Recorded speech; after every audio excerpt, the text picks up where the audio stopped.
오늘 이 폭로의 폭로에 대해서 여야는 이렇게 엇갈렸습니다. 들어보시죠. 명태균 씨가 언론에 계속 나와서 뭐 대통령 한 달이면은 행정된다 이런 얘기 세게 발언하고 있는데 어떻게 보고 계시는지? 제가 알기로는 일방적인 얘기들이 알려지고 있는 거 아닌가 이렇게 생각합니다. 저는 뭐 그렇게 신빙성에 무게를 두지 않고 있습니다.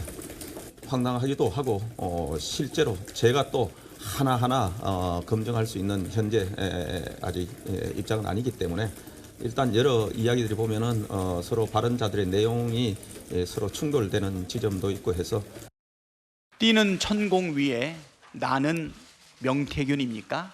요즘 김건희는 정권 실세, 명태균은 비선 실세라는 말이 돌아다닙니다. 김건희 여사 공천 개입 의혹의 핵심 인물인 명태균 씨는 대선 당시 윤석열 후보의 자택을 수시로 방문하며 정치적 조언을 했다는 등 취임 전 인수위 때는 전화로 인수위 참여를 제안했지만 본인이 거절했다는 등 자신의 위세를 과시하고 있습니다.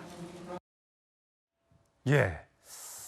네, 뛰는 천공 위에 나는 명태균 씨가 더 핵심이지 않느냐라는 의혹 제기를 박찬대 민주당 원내대표가 했습니다. 자, 이동학 전 최고. 네. 도대체 그러면 명태균 씨와 윤석열 대통령의 부부는 어떻게 처음에 알게 됐고 과연 어떤 사이고 대통령 당선 이후에도 계속 연락을 하는 사이인지 아닌지 이게 국민들이 가장 관심일 것 같아요.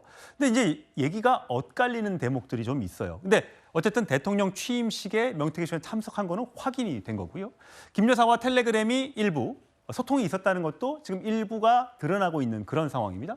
자, 옛날로 돌아가 보겠습니다. 윤석열 총장을 검찰총장을 그만두고 이준석 대표 저렇게 호프집에서 만남을 한 뒤에 윤석열 당시 전 검찰총장이 국민의 입당을 했는데 여기에 대해서 대통령실과 이준석 대표의 증언이 엇갈립니다.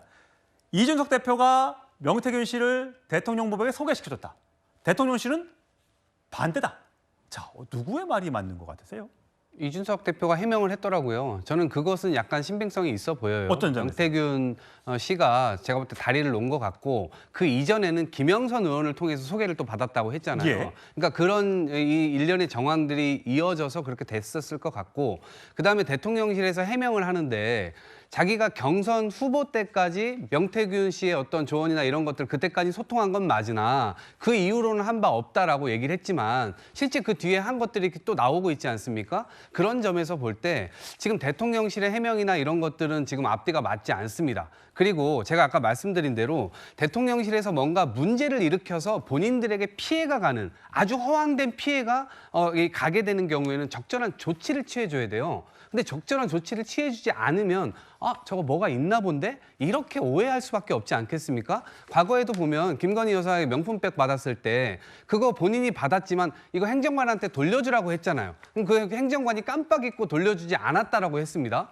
그러면 이 행정관 천인 공노할 짓이죠. 당연히 문책하고 자르고 했었어야 되는데 안 자르잖아요. 그러니까 이런 저간의 상황들이 결국엔 국민들로 하여금 저게 뭐가 있나 보다. 그리고 메신저 이 공격에 의해서 결국엔 이 사람만 망가지는 게 아니라 대통령과 김건희 여사조차도 믿을 만한 어떤 메신저가 아니라고 하는 것이 오히려 더 검증되고 드러나는 어떤 그런 계기가 되지 않나? 그래서 그런 측면에서 봤을 때 지금 나오고 있는 부분들은 결국 검찰 조사를 할 테지만 대통령실에 적절한 조치가 있지 않고서는 그걸 말 그대로 그냥 신뢰하기는 어렵다 이렇게 생각합니다. 예, 이현정 의원. 네. 이게 이준석 대표가 오늘 본인의 문자 메시지를 공개한 거예요. 2021년 7월 23일. 저 때는 윤석열 전 총장이 입당하기 전입니다. 그렇죠. 자, 사장님, 아까 말한 대로 일요일에 만들어주세요라고 문자를 보냈더니 자, 이준석 대표님, 내일 오전 8시에 윤 총장님한테 전화드리면 됩니다. 마음 상한 부분이 많으니 사과하고 뭘 도와드리면 될까요? 물어보세요.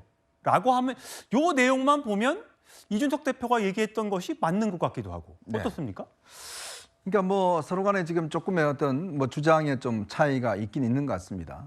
그렇지만 일단 뭐 저도 사실은 이게 오랫동안 취재를 해본 사람 입장에서 명태균 씨를 몰랐기 때문에 그래서 이게 참 저도 참 당황스러운데요. 아마 이게 이제 당시 아마 이준석 대표가 이 윤 대통령이 살고 있던 당시 이제 그 코바나 컨텐츠 사무실 거기서 이 만났던 적이 있어요.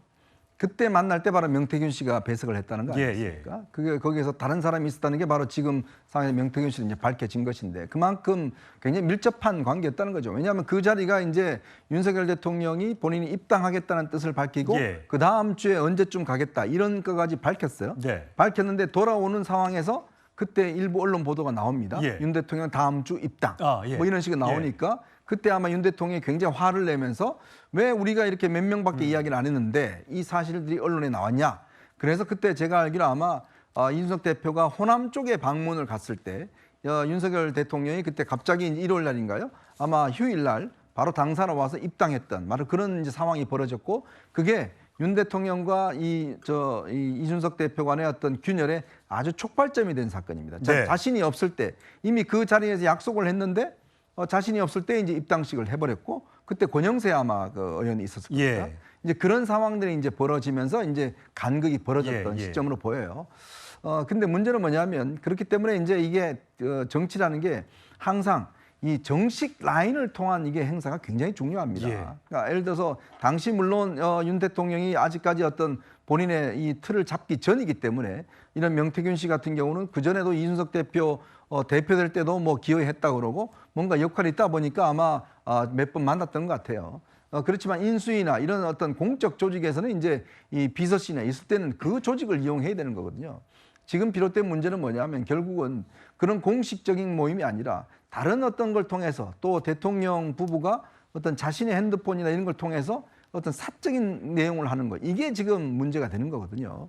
결국 그런 면에서는 아마 대통령실도 좀 해명을 해야 될 부분이 있지 않나 싶습니다. 예, 대통령 부부가 지금 해외 순방 중이기 때문에 이 관련된 의혹에 대해서 해명이 순방 뒤에 귀국하면 있을 수 있을까 생각을 해보겠습니다. 자, 지금 어쨌든 여기에 대해서 명태균 씨나 김영선 전 의원 의혹의 당사자들에 대해서 국정감사에 나와달라라고 했는데 명태균 씨나 김영선 전 의원 모두 검찰 수사 중인 이유로 불출석 사유서를 제출한 상태입니다.